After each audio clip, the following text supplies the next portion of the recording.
Ces éléments de la police criminelle de Soubré, spécialisés dans la lutte contre le travail des enfants, la traite des personnes et la délinquance juvénile, passent en revue les derniers détails d'une opération inopinée dans une plantation cacaoyère. Bonjour messieurs. On a une patrouille comme on le fait au quotidien. On va investir la zone de Doumbia-Dougou. La patrouille, c'est la même consigne pour retirer les enfants en situation de travail. Tout se fait sur consigne. À chaque constat, remonter l'information pour qu'on puisse la traiter. Hello! À ta disposition.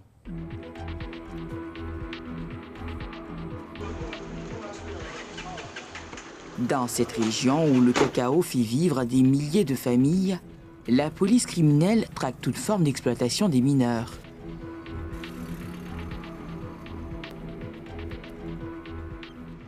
Pour le lieutenant Fallet et ses hommes, chaque contrôle peut révéler une situation préoccupante.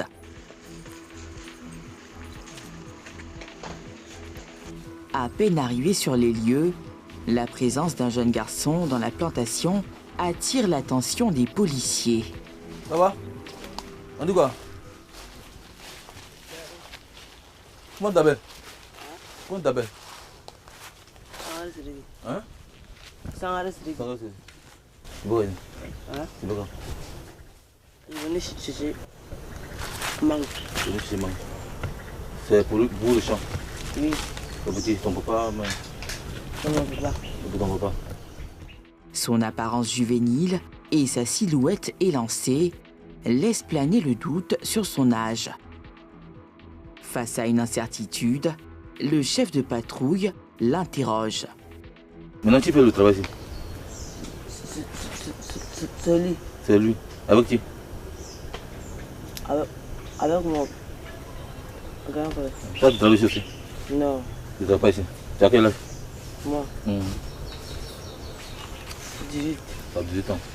Âgé de 18 ans, ce jeune ne correspond pas au profil recherché par les policiers. Il a 18 ans, il a 18 ans. Et il est à une école coranique. Donc aujourd'hui, il est venu pour cueillir des mangues. Voilà. Donc il ne travaille pas ici, au champ et son papa. Au moment où le lieutenant Fallet apporte des précisions sur la situation du jeune homme, un homme surgit. Il dit être le propriétaire de la plantation. Vous allez. Pas ta machette. D'accord. Je suis le lieutenant Fallet. Oui. Je suis le chef d'antenne de la sous-direction de la police criminelle. Oui. C'est de la lutte contre le travail des enfants. Donc aujourd'hui, nous sommes en patrouille. Oui. On dit voir un peu voilà, comment les enfants ils font dans le campement. Voilà. Il n'y a pas de travail pour moi. Il n'y a pas de travail ici. Non, c'est moi seul. Les questions du chef de patrouille visent à lever toute zone d'ombre. L'objectif est de déterminer le lien exact qui unit le propriétaire présumé de la plantation au jeune homme rencontré sur les lieux. C'est ton enfant qui vient voir tout à l'heure là. Sangare, il a dit Sangare, il est venu Keimon. Venu Keimon. Bon, là c'est l'enfant de mon grand frère. Ah d'accord. Oui, oui. C'est ma limite ici. Ici c'est mon grand frère. Là, voilà. C'est comme ça. Mais pourquoi tu ne travailles pas les enfants au champ? Non. Parce que moi, des enfants, il n'y a pas tant en l'air là. Ici, il travaille en l'air là. Le moment qu'il va grandir là, il va connaître quelque chose. Maintenant, tu as ramassé, il vient au champ. Il va perdre leur temps avec toi. Et puis après, tu ne peux pas se servir lui-même. L'équipe du lieutenant Fallet n'a rien à reprocher à ce père de 8 enfants. Vous avez combien d'enfants? Moi, j'ai 8 enfants. 8 enfants. Oui. Et d'accord. Il y en a un qui est décédé. Ça reste 7. Oui. Est-ce que vous avez déjà été sensibilisé sur le travail des enfants? Non, c'est ma première fois. C'est la première fois? Oui. Mais j'ai entendu parler. Pour les cas avérés, les mises en cause sont remis à la disposition de la justice pour la suite de la procédure. Et s'il y avait un cas peut-être avéré comme ça? S'il y a un cas avéré, d'abord on retire l'enfant. Par la suite, on prend le parent qui emploie l'enfant et on le met à la disposition du parquet. L'année dernière comme ça, il y a eu combien d'interpellés? L'année dernière, avec le colonel Zaka, le sous-directeur de l'entité, nous avons fait une mission sur Miyadi où on a interpellé un monsieur et retiré 2 victimes en situation de travail. Voilà. Donc là, on a eu un interpellé, voilà, pour la cacaoculture. Et pour les autres? Pour les autres, on a, comme que ce soit au paillage ou autre, on a eu des interpellés que nous avons mis à la du paquet. Alors que la patrouille se poursuit, le lieutenant Fallet et ses hommes tombent nez à nez avec 2 jeunes individus en possession de machettes, manifestement de retour des travaux champêtres. Lui, il comprend français. Attends, la balayé quoi? Attends, la foule balayé quoi? Il dit ni? Là-bas. Ah, bêta quoi? Difficile de savoir si les 2 jeunes ne comprennent pas vraiment le français ou s'il s'agit d'une manœuvre visant à se soustraire au contrôle. Le chef de patrouille est dans le doute. Viens, on va pas te faire du mal, hein? Comment tu t'appelles? Comment tu t'appelles? Zongo Emile. Tiens, tu as quel âge? Il s'en gelé. Il s'en gelé. Il t'amène là. Il te dit la caméra. Hein? Il te dit la combien? D'accord. Ah, mais tu as parlé quoi? Lui, apparemment, il est jeune, il est mineur. Il ne comprend pas. Apparemment, lui, il est mineur. Et tu vas fouiller là. Est-ce qu'ils sont venus comment? Finalement, ils décident de les laisser poursuivre leur chemin. Je ne comprends pas le français. Nous aussi, bon, peut-être au moment de Bambara, on pouvait parler un peu à eux, mais c'est le Moré seulement qui parle. Nous, on ne peut pas le Moré. Là, vous êtes dans le doute? On est dans le doute, voilà. D'accord, là, vous les laissez partir? Voilà. On est obligé de les laisser partir. Nous sommes en train de progresser. Sur le terrain, cette unité spécialisée de la police criminelle ne se contente pas de traquer les auteurs d'infractions liées au travail des enfants ou à la traite des personnes. Elle joue également un rôle de prévention. Est-ce que vous avez été sensibilisé?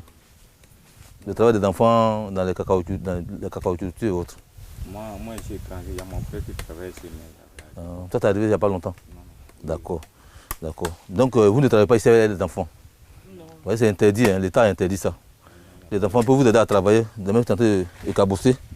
Quand ils viennent de casser la cabosse, l'enfant peut enlever la sève dedans, avec sa main. Mais il ne doit pas utiliser la machette pour casser la cabosse. Voilà. Parce que la machette, là, elle est dangereuse pour l'enfant. Voilà. Mettre les cabosses dans un sac, c'est rempli, et puis un enfant de 14 ans, même 15 ans, met ça dans son dos pour aller délaisser. C'est interdit. Donc vraiment, dites aux autres aussi que le travail des enfants, là, ce genre de travail, c'est interdit pour eux. Le message semble avoir été entendu. Vous avez été sensibilisé sur le travail des enfants de la cacaoculture, mais c'est la première fois? Non, c'est pas la première fois. On a attendu ça longtemps. Quels sont les gens qui sont venus vous dire? Ils sont venus nous former dans la village ici.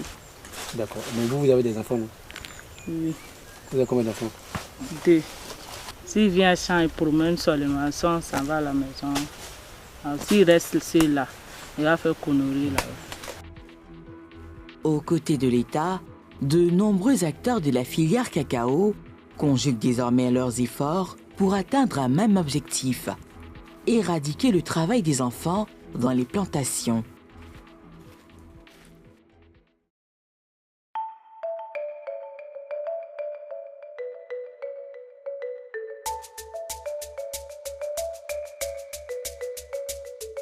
À Divo, nous avons franchi les portes du bureau régional de l'International Cacao Initiative, ICI, l'un des acteurs clés dans la lutte contre le travail des enfants. Ici, loin du tumulte, se mène un combat discret mais fondamental, celui de la dignité humaine. Ce matin, une équipe se prépare pour une visite surprise au cœur d'une plantation de la région. Dans le programme d'aujourd'hui, on doit faire une sortie communautaire, n'est-ce pas? Nous partons à Thierry pour accompagner le RCI de la zone dans une enquête ménage et ensuite on va aller dans la plantation d'un producteur. D'accord. Donc, tu vas l'accompagner pour t'assurer que l'activité se déroule normalement. D'accord. C'est bon? Plus qu'un simple briefing, cette réunion est un rappel des principes qui guident la mission. Alors, ce que j'attends d'eux, c'est la qualité du travail qui va se faire. On a un protocole d'intervention, s'assurer que ce protocole-là, il est vraiment respecté et que pour nous, c'est de pouvoir mieux transmettre le message de la Fondation ICI aux producteurs, afin qu'il n'y ait pas d'enfants engagés dans le travail. Depuis près de 20 ans, cette organisation internationale lutte contre le travail des enfants et le travail forcé dans la cacao-culture en Afrique de l'Ouest, avec pour objectif de protéger les enfants.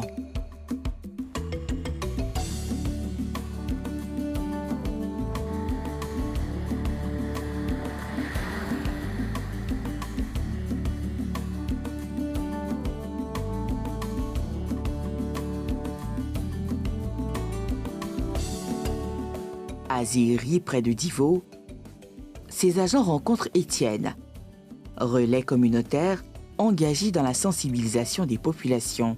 Ça va un peu ici. Ah d'accord. Donc, comme on a dit, on devait aller au champ pour voir les planteurs là. Donc, je pense qu'on va aller là-bas un peu rapidement. Alors, le soleil est en train de monter, donc on ne peut pas trop durer quoi. Voilà. Après, on voit. L'homme ouvre la marche. Il guide les deux agents de l'International Cacao Initiative à travers les sentiers étroits qui mènent à la plantation indiquée.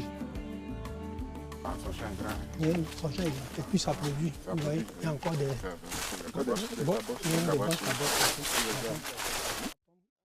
Sur place, un cri vient rompre le calme apparent des lieux. Kassoum! Kassoum! Bon, il est de l'autre côté là. Allons-y. Un appel bref mais puissant, destiné à situer précisément la position du producteur dans la plantation. Kassa! Anbara! Ça va? Comment il va? Ouais, Dieu fait grâce. Ah, c'est pas bien. L'enquête débute par une série de questions simples, posées avec tact et discernement, mais dont la portée est loin d'être anodine. Il s'agit en réalité d'une première étape visant à vérifier la présence éventuelle d'enfants dans la plantation. Mais le coin est calme là. Qu'est-ce que tu es seul? Non, je suis avec mes enfants là. Tu as compris? Oui, mes enfants. Sinon, j'ai cru que madame était là. Bon. Non, madame n'est pas venue. Elle n'est pas venue. Donc, c'est les enfants qui sont là. Les enfants aussi, on peut les voir? Oui, ils sont là. Je crois qu'ils sont un peu en bas là. D'accord. On va aller les voir? Oui. Il n'y a pas de problème. Okay. L'objectif des enquêteurs, c'est établir si ces enfants sont exposés à des tâches dangereuses ou à des travaux inadaptés à leur âge, en violation des règles de protection de l'enfance.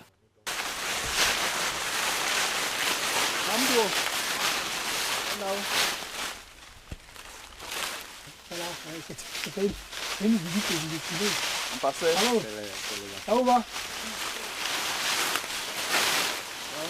Au contact des enfants, ils engagent un échange empreint de délicatesse et de retenue, cherchant à comprendre les circonstances de leur présence au sein de la plantation. Pourquoi vous êtes là? On est venu filmer ici là-bas. Ah d'accord. J'ai compris. On est venu ramasser avocat avec banane. Ah, banane. Ah d'accord. D'accord, il n'y a pas école aujourd'hui? Non. Ah d'accord. Oui, c'est mercredi, hein? Vous faites quelle classe? Quoi? Quoi? CP2. Tu as quel âge? Je vais avoir peut-être 9 ans comme ça. 9 ans, d'accord. Et toi? 5 ans. 5 ans. Tu as quel âge? 12 ans. Tu as 12 ans. Ah d'accord. À ces âges, leur présence dans la plantation interroge. Quand vous venez ici là, c'est pas aujourd'hui, hein. Avant quand vous venez ici là, qu'est-ce que vous faites ici? On est venu, on vient comme ça, on vient accompagner. Accompagner votre enfant. Quand vous venez au champ là, vous faites quoi? On ne travaille pas. Vous ne travaillez pas? Vous ne travaillez pas? Vous prenez quoi?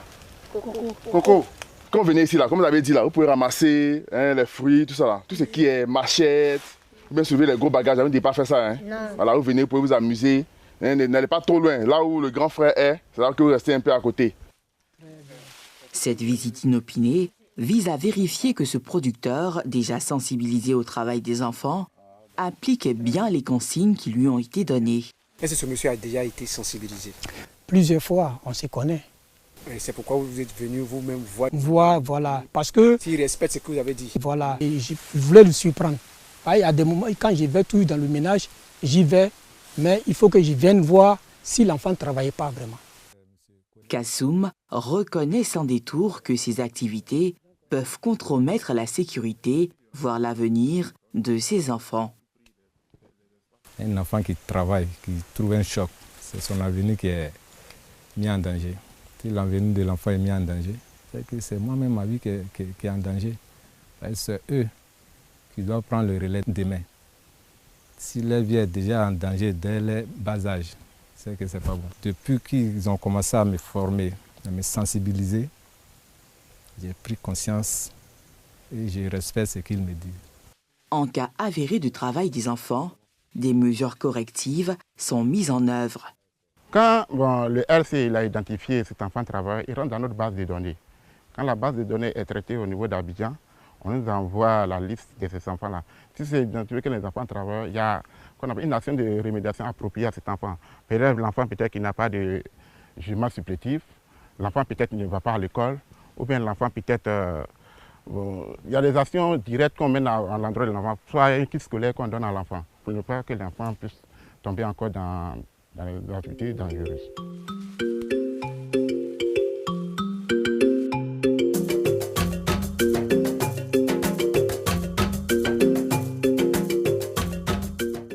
Selon Donatien Aokou, coordonnateur des partenaires publics-privés de l'ONG ICI, 4 critères permettent de dresser le portrait de l'enfant travailleur. Le premier critère, c'est l'âge de l'enfant. Le second critère, ce sont les conditions dans lesquelles l'enfant exerce l'activité. Le troisième critère, c'est la nature de l'activité que cet enfant exerce et enfin la durée pendant laquelle l'enfant exerce cette activité. Tout enfant âgé de 5 à 12 ans qui exerce une activité quelconque plus d'1 heure de temps dans la semaine est considéré automatiquement comme enfant travailleur. Et tout enfant qui, quel que soit l'âge, exerce une activité faisant partie de la liste des travaux dangereux interdits par la législation ivoirienne, systématiquement est considéré comme enfant travailleur.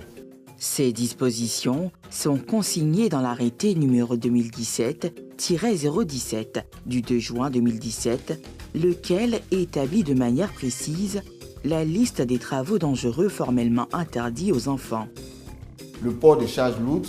Nous avons également l'utilisation des outils tranchants, donc les enfants qui font les machettes, justement, qui font le désherbage. Donc dans la liste des travaux dangereux, vous verrez par exemple qu'il y a le désherbage, il y a la cueillette avec des outils tranchants, les machettes, les faucilles. Il y a en tout 14 travaux dangereux interdits aux enfants de moins de 18 ans dans le secteur de l'agriculture et de la foresterie. Selon les données de l'International Cocoa Initiative, le nombre d'enfants travailleurs âgés de 5 à 17 ans dans les zones cacaoyères a fortement augmenté entre 2022 et 2024, passant de 32 585 à 69 838 cas, avant de connaître une légère baisse en 2025 à 69 223 cas.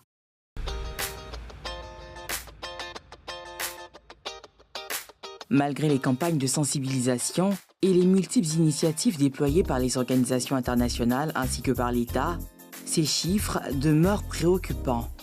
Face à cette réalité, les acteurs engagés maintiennent leur mobilisation et poursuivent sans relâche leurs efforts pour endiguer ce fléau. Ce matin, c'est Jean Wilfried et son collègue, issus du comité de protection des enfants de Save the Children, une organisation internationale en première ligne dans la lutte contre le travail des enfants, qui ont rendez-vous avec cette famille à Abokro, dans la sous-préfecture d'Issia. Bonjour les papas. Bonjour les mamans. Bon, monsieur Kwasi, je suis venu aujourd'hui. Moi, je m'appelle monsieur Kwaku Wilfried Amani.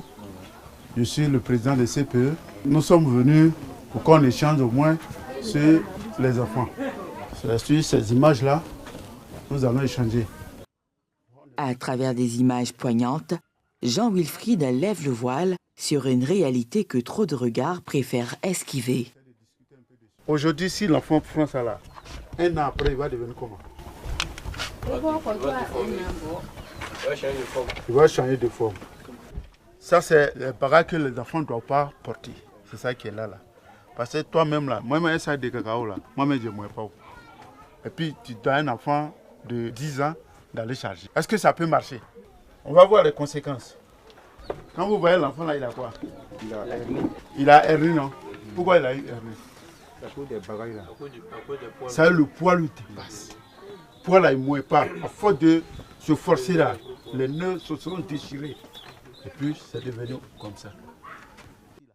Ici, l'image n'est pas qu'un témoignage, elle est un cri silencieux. Elle raconte l'histoire d'une enfance détournée de son destin. Deuxième là, il a pris la mis sur sa tête là, il a attrapé où?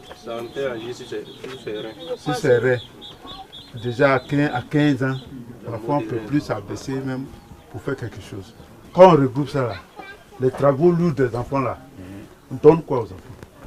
Ça donne maladie. Maladie. Bon, parmi vous, qui souhaite que son enfant n'a qu'à tomber malade? Cette démarche de sensibilisation porte en elle une exigence forte. Inviter les parents à faire face sans esquive aux reflets exigeants de leurs devoirs. Ils comprennent parce que avant, ce qui se passait se répète plus. C'est-à-dire, ce n'est pas totalement banni, mais ça a diminué. Avant, ce n'était pas ça. Là, il faut dire la vérité. Tu ne peux même pas aller dans une famille même pour lui dire que ce que tu fais à l'enfant, ce n'est pas bon. Demain, il ne va plus parler avec toi. Mais maintenant, là, à cause de ces véhicules, à cause de l'ONG truc, aujourd'hui, quand on va là, ils nous reçoivent et puis le message passe. Le message est clairement reçu et suscite une réelle prise de conscience au sein des familles. Avec l'arrivée de l'ONG Save the Children, vraiment avec la sensibilisation, je pense qu'il y a un changement, même si ce n'est pas à 100%, mais on peut atteindre au moins 90%. Tous ces enfants qui ne partaient pas à l'école, soit par manque de moyens financiers, et ils ont implanté ce qu'on appelle l'école passerelle. Et de l'école passerelle, ils sont passés à l'école formelle. Donc même dans ce campement-là, je pense qu'il n'y a pas un enfant qui ne va pas à l'école.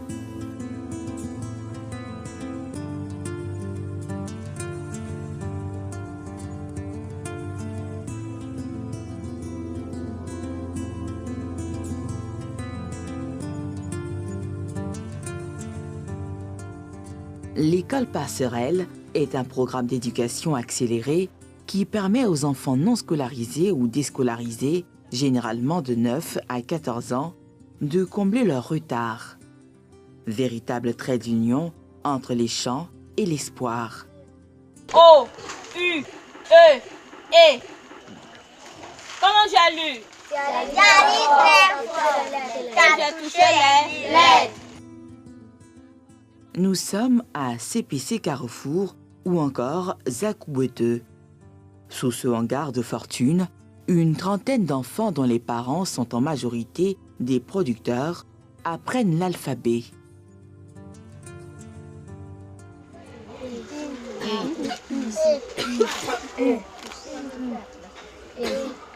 Qu'on n'ait pas voulu montrer. Ça comme ça, je me mets en groupe. Que si on n'ait pas voulu montrer.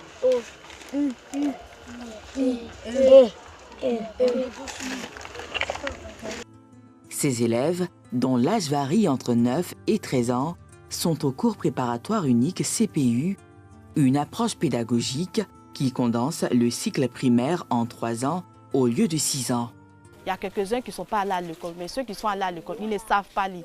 Donc, même les lettres, ils ne savent pas lire. Donc, tous ceux-là, ils sont au niveau débutant. Débutant, lettres. Donc, avec eux, on fait le niveau CP1 pour le moment. Avec ce tableau, on les apprend d'abord à lire, à connaître les voyelles, les consoles. Après, on va faire les syllabes, les mots. Ici, l'initiative prend des allures de seconde chance, comme une porte qui s'ouvre sur un avenir longtemps resté en friche. Est-ce que ces enfants vous disent pourquoi est-ce qu'ils ont laissé les études? La plupart des parents, eux, ils disent que c'est faute de moyens. C'est ce qu'ils te disent. Les enfants ne vont pas venir dire que non, c'est parce que je vais au champ que papa dit d'arrêter. Ils vont te dire que les parents disent que c'est faute de moyens.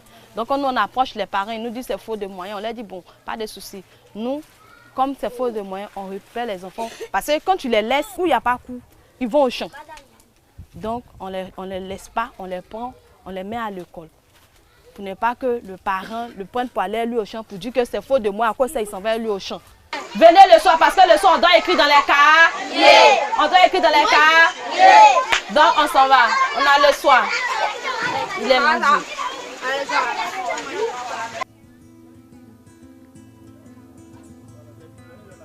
Brian figure parmi les élèves les plus brillants de sa classe. Un esprit affûté, promis à un avenir lumineux. Bonjour, Brian. Ça va? Pourtant, il s'en est fallu de peu pour qu'il emboîte le pas à ses camarades vers les champs. Il suivait ses camarades pour aller faire champ. Puis il revient. Il ne le voit pas dans le village ici, il traînait. Donc il y a une fille qui m'a approché, elle dit « Ah, les enfants qui traînent, on veut les prendre pour les mettre à l'école. » Ça dit « Dieu merci. » Parce que maman, il cherchait. Si tu n'es pas venu vers moi, je n'ai pas l'argent pour aller mettre l'enfant à l'école. C'est qu'elle a pris l'enfant et puis elle est partie avec lui. Elle a dit gloire à Dieu, Dieu merci. La vieille dit souvent, tu suis tes amis, vous partez au champ. Quand vous partez, on fait du quoi? On s'en couper banane ou bien on s'en va là-bas pour prendre quelque chose de sa maman pour envoyer à la maison. Qui sa maman? C'est tes amis? Souvent à midi, quand on s'en au champ, on vient et puis moi là-bas, puis il vient à la maison. L'école a semé en lui les graines de l'espoir. Et déjà, l'enfant laisse éclore les contours de son avenir. Quand tu vas à l'école, est-ce que tu es content? Je suis contente d'aller à l'école. Tu es devenu quoi? Policier. Tu es policier? Ah, d'accord. Brian dispose encore d'une année pour franchir le seuil de l'école classique, à condition de réussir le test ACER, véritable sésame académique, soumis à l'ensemble des élèves de la classe passerelle pour rejoindre le cursus classique.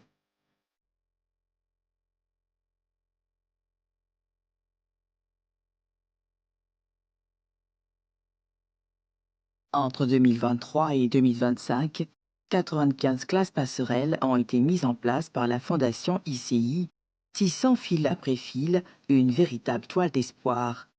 Et l'organisation ne s'est pas contentée de semer des promesses. De 2013 à 2025, elle a bâti 526 salles de classe et redonné vie à 209 autres.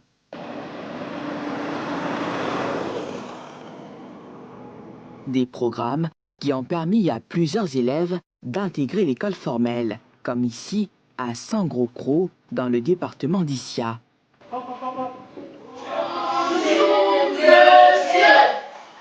Donc, maître, aujourd'hui nous sommes là pour une visite de courtoisie.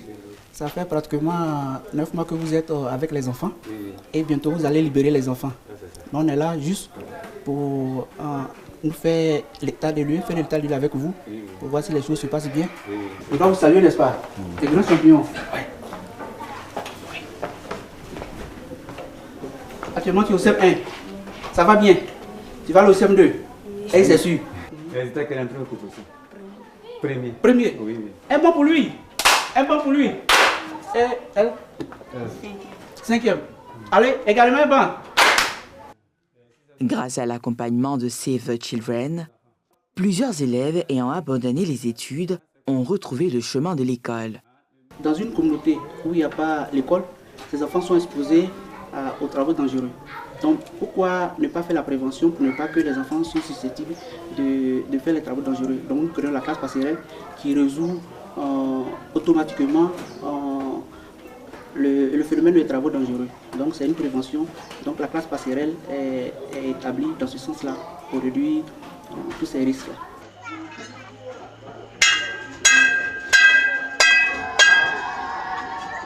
À travers ces interventions, l'organisation entend ainsi réduire les multiples risques auxquels sont exposés les mineurs déscolarisés.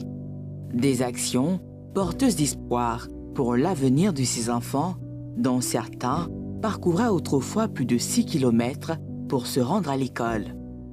Je peux même applaudir pour ça. Ça nous a bien servi. Parce que compte tenu de la distance et l'eau que vous avez traversée, en d'autres temps c'était difficile. Nous était un peu grand. Mais maintenant, ceux qui vont à l'école sont encore plus petits. Donc l'école qui a été créée ici, ça nous a arrangé. Dans les plantations comme dans les villages, le combat contre le travail des enfants se joue chaque jour, sur tous les fronts. Entre contrôle, sensibilisation et retour à l'école, les acteurs engagés tentent de briser un cycle qui prive encore trop d'enfants de leur enfance. Une lutte de terrain, exigeante, mais portée par une même conviction. Aucun enfant ne devrait être exposé aux travaux dangereux.